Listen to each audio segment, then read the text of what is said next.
Bonjour à tous et bienvenue dans Politiquement Vôtre, votre nouveau rendez-vous politique sur Tandem TV.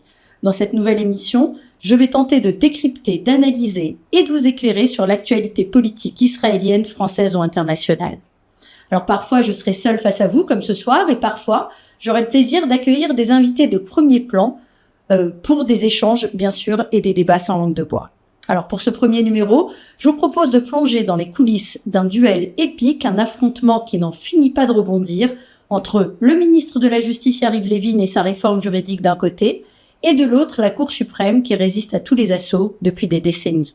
Au cœur de cette bataille, on a eu droit ces derniers jours à des révélations explosives de conversations téléphoniques entre deux poids lourds du système, Efi Nave et Avichai Mandelblit. Mais avant d'entrer dans le vif du sujet, je vous propose une petite remise en contexte avec un rappel des personnages principaux de cette saga. Alors d'abord, Yariv Levin, ministre de la Justice, homme de principe peu enclin aux concessions. Pour lui, la Cour suprême est devenue un centre de pouvoir où une poignée de personnes non élues interfèrent dans le jeu démocratique en s'arrogeant des droits que ni les citoyens ni la loi ne leur confèrent. Ce justicier veut donc rétablir l'équilibre des pouvoirs avec sa réforme qui fait trembler l'establishment. On se souvient tous des manifestations d'opposition qui ont fracturé la société israélienne tout au long de l'année 2023 jusqu'à la journée maudite du 7 octobre.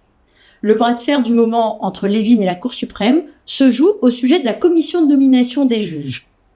Pour Levin, il est temps d'en finir avec un système où quelques juges et avocats, non élus évidemment, s'accordent pour nommer entre eux ou faire nommer leurs amis. En gros, Levin veut ramener un peu de démocratie dans tout ça. Alors au moment où je vous parle, la Cour suprême a sommé le ministre de la Justice de réunir la commission de nomination des juges afin que celle-ci puisse valider la nomination du juge Amit au poste de président de la Cour suprême. Une décision que le ministre se refuse à appliquer car elle ne ferait que perdurer une méthode de nomination dite de seniority totalement contraire aux règles de la démocratie. Mais nous y reviendrons parce que c'est dans ce contexte tendu qu'a surgi le scoop d'Amit Segal, journaliste star de la chaîne N12, qui a révélé des enregistrements de conversations entre deux acteurs clés du système, Efi Nave et Avichai Mandelblit. Efi Nave, c'est l'ancien patron de l'ordre des avocats, et Avichai Mandelblit, c'est l'ancien conseiller juridique du gouvernement et ancien procureur général qui a mis en examen Netanyahou en 2019 alors qu'il était censé lui-même le conseiller juridiquement. Oui, je sais, on marche un peu sur la tête, mais accrochez-vous, ça vaut son pesant de cacahuètes. Alors il faut savoir que pendant des années, Efi Nave a été perçu comme une figure puissante de l'establishment judiciaire en entretenant des liens étroits avec des acteurs politiques et juridiques. Il avait un pouvoir considérable sur les nominations des juges, y compris à la Cour suprême, jusqu'à ce qu'il soit contraint de démissionner en 2019 à la suite d'un scandale de corruption. Alors que révèlent les enregistrements dévoilés par Amit Segal ? Alors on y découvre des conversations entre Nave et Mandelblit. Les deux discutent de nomination des juges et d'autres enjeux politiques. On y entend Nave parler ouvertement de sa capacité à influencer les nominations. Il évoque des stratégies pour s'assurer que certains candidats soient choisis plutôt que d'autres.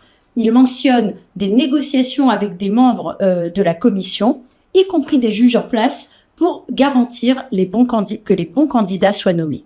Il donne l'impression que les nominations ne sont pas toujours, même pas souvent, basées sur les compétences, mais plutôt sur les relations, les intérêts et les accords tacites.